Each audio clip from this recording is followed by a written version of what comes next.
pertama yaitu tentang definisi dan tujuan bimbingan konseling. Pengertian bimbingan konseling adalah proses bantuan profesional yang bersifat sistematis dan terencana untuk membantu individu dalam memahami dirinya, mengembangkan potensi dalam menghadapi berbagai masalah. Selanjutnya yaitu ada tujuan bimbingan konseling. Tujuannya yaitu yang pertama yaitu pengembangan diri. Pengembangan diri itu untuk membantu siswa mengenali, memahami dan mengembangkan potensi diri mereka sendiri. Kedua yaitu mengambil keputusan. Mengambil keputusan yaitu dengan cara membimbing siswa dalam proses pengambilan keputusan yang bijaksana dan bertanggung jawab. Selanjutnya tujuannya bimbingan konseling yaitu pemecahan masalah. Pemecahan masalah ini berisi tentang pemberian dukungan atau strategi bagi siswa dalam mengatasi berbagai kendala atau masalah yang dihadapinya. Baiklah, selanjutnya materi yaitu ruang lingkup bimbingan konseling dan sekolah. Yaitu ada beberapa poin.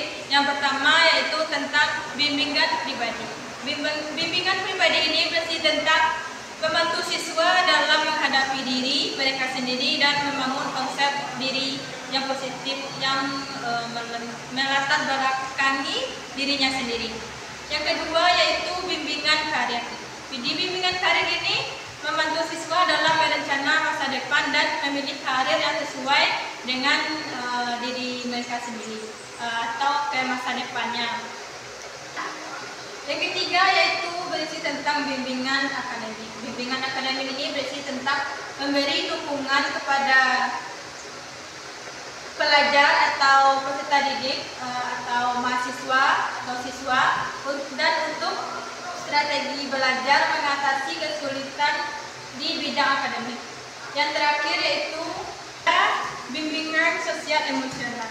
Di bimbingan sosial emosional ini berisi tentang memberi fasilitas kepada siswa dalam membangun hubungan interpersonal yang sehat dan mengatasi konflik atau permasalahan yang ada di lingkungan peserta didik atau pendidikan anak usia dini. Selanjutnya, poin yang kedua yaitu tentang peran dan fungsi konselor dalam sistem pendidikan. Konselor memiliki peran vital dalam sistem pendidikan. Mereka berperan sebagai fasilitator, motivator, dan sebagai pendamping untuk siswa. Ada beberapa peran konselor. Yang pertama yaitu sebagai fasilitator pengembangan diri untuk siswa.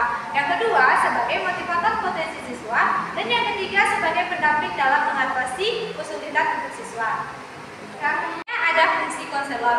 Fungsi konselor antara lain satu memberikan layanan untuk bimbingan dan konseling. Yang kedua itu untuk melakukan asesmen dan evaluasi bagi peserta didik. Dan yang ketiga yaitu memberikan kolaborasi dengan pihak terkait.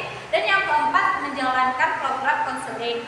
Selanjutnya ada tentang tujuan konselor. Tujuan konselor yaitu meningkatkan kesejahteraan bagi siswa untuk menciptakan lingkungan sekolah yang kondusif dan membantu siswa mencapai potensi yang optimal. Selanjutnya yaitu membahas tentang layanan bimbingan konseling di sekolah. Yang pertama itu ada tentang bimbingan individual, yaitu pertemuan bergantian dengan konselor untuk mengatasi masalah spesifik. Yang kedua itu ada bimbingan kelompok, yaitu pertemuan dengan kelompok siswa